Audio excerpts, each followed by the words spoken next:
তোমরা শিক্ষাবিজ্ঞানের সাজেশনের জন্য কমেন্ট করে জানিয়েছিলে, তাই শিক্ষাবিজ্ঞানের এই সাজেশনের ভিডিওটি নিয়ে এলাম।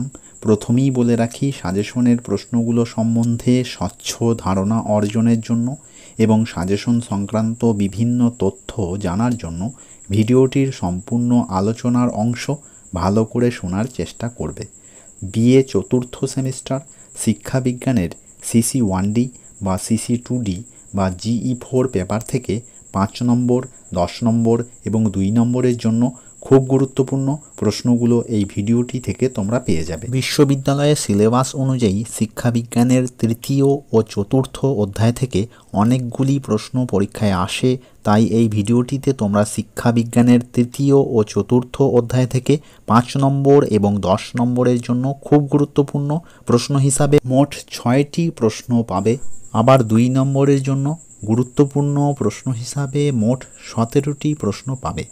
আর শিক্ষাবিজ্ঞানের প্রথম ও দ্বিতীয় অধ্যায়ের সাজেশনের ভিডিওটি তোমরা অবশ্যই মনে করে দেখে নিও, কারণ প্রথম ও দ্বিতীয় অধ্যায়ের সাজেশন স্বরূপ ওই ভিডিওটিতে যেসব প্রশ্ন দিয়েছি সেখান থেকে এবারের পরীক্ষায় প্রশ্ন থাকবেই।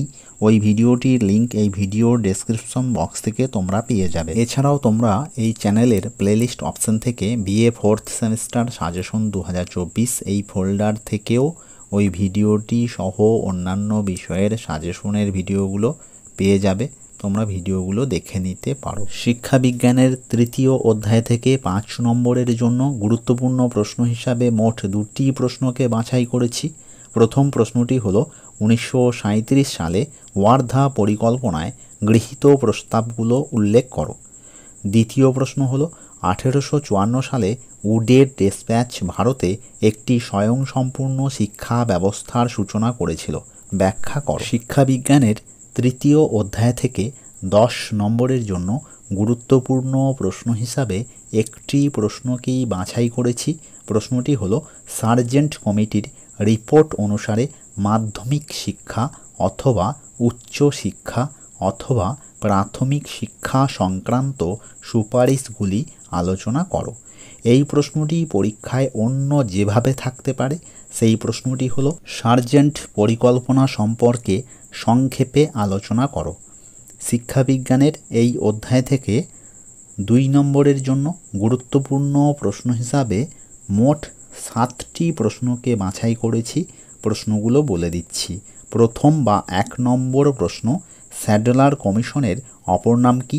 এই কমিশনের সুপারিশ অনুযায়ী ইন্টারমিডিয়েট স্তর বলতে কি বোঝো? 2 নম্বর প্রশ্ন, গ্রান্ট ইন এড বলতে কি বোঝো? 3 নম্বর প্রশ্ন, উডের ডেসপ্যাচ কবে প্রথম প্রকাশিত হয়? উডের ডেসপ্যাচকে ম্যাগনা কার্টা বলা হয় কেন? 4 নম্বর প্রশ্ন, হান্টার কমিশনের সুপারিশ অনুযায়ী এ এবং বি কোর্স বলতে কি বোঝো? 5 নম্বর প্রশ্ন, হান্টার কমিশন এবং স্যাডলার কমিশনের প্রধান 2টি সুপারিশ উল্লেখ করো। 6 নম্বর প্রশ্ন, হান্টার কমিশনের 3 জন ভারতীয় সদস্যের নাম লেখো। 7 নম্বর প্রশ্ন, ছাত্রমঙ্গল সংস্থা স্থাপনের প্রস্তাব হয়েছিল কোন কমিশনে?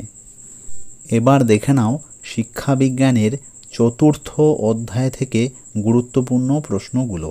চতুর্থ অধ্যায় থেকে যে সমস্ত প্রশ্নগুলো দেব সেগুলো পরীক্ষায় 5 নম্বর হিসাবেও থাকতে পারে, আবার 10 নম্বর হিসাবেও থাকতে পারে। প্রশ্নগুলো তোমরা দেখে নাও। প্রথম প্রশ্ন, মুদালিয়র কমিশনের পাঠ্যক্রম সংক্রান্ত সুপারিশগুলি লেখো।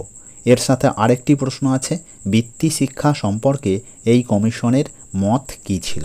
এই প্রশ্নটি পরীক্ষায় অন্য যেভাবে আসতে পারে বা এই প্রশ্নটির বিকল্প প্রশ্ন হিসাবে যে প্রশ্নটা পরীক্ষায় থাকতে পারে সেই প্রশ্নটা হলো মুদালিয়র কমিশনে মাধ্যমিক শিক্ষার গঠন ও পাঠ্যক্রম সম্পর্কে সুপারিশগুলি উল্লেখ করো। যারা চ্যানেলটিকে এখনও সাবস্ক্রাইব করনি তারা চ্যানেলটিকে এখনই সাবস্ক্রাইব করে চ্যানেলটির পাশে থাকো। ভিডিওটি তোমাদের বন্ধুদের মধ্যে শেয়ার করে দিও। ভিডিওটিতে অবশ্যই একটা লাইক করে দিও। শিক্ষাবিজ্ঞানের চতুর্থ অধ্যায় থেকে 2 নম্বরের জন্য গুরুত্বপূর্ণ প্রশ্ন হিসাবে মোট 10টি প্রশ্নকে বাছাই করেছি, প্রশ্নগুলো বলে দিচ্ছি। প্রথম প্রশ্ন, কোঠারি কমিশনের মতে প্রাথমিক শিক্ষার কাঠামোটি বিবৃত করো। 2 নম্বর প্রশ্ন, মুদালিওর কমিশনের সুপারিশ অনুযায়ী মাধ্যমিক শিক্ষার যে কোনো 2টি বৈশিষ্ট্য লেখো। 3 নম্বর প্রশ্ন, উৎকর্ষ মহাবিদ্যালয় কি? বিশ্ববিদ্যালয় বা রাধাকৃষ্ণন কমিশনের বিদেশি সদস্য কারা ছিলেন? 4 নম্বর প্রশ্ন, 1986 সালে জাতীয় শিক্ষানীতির 2টি বৈশিষ্ট্য লেখো। 5 নম্বর প্রশ্ন, বৃত্তিমূলক শিক্ষা কি? 6 নম্বর প্রশ্ন, আইসিডিএস বা ইসিসিই বা এসইউপিডব্লিউ বা এআইসিটিই এর সম্পূর্ণ নাম লেখো। 7 নম্বর প্রশ্ন, সিএবিই কি এবং সিএবিই এর সম্পূর্ণ নাম লেখো। 8 নম্বর প্রশ্ন, ইউজিসি কি এবং ইউজিসি এর সম্পূর্ণ নাম লেখো।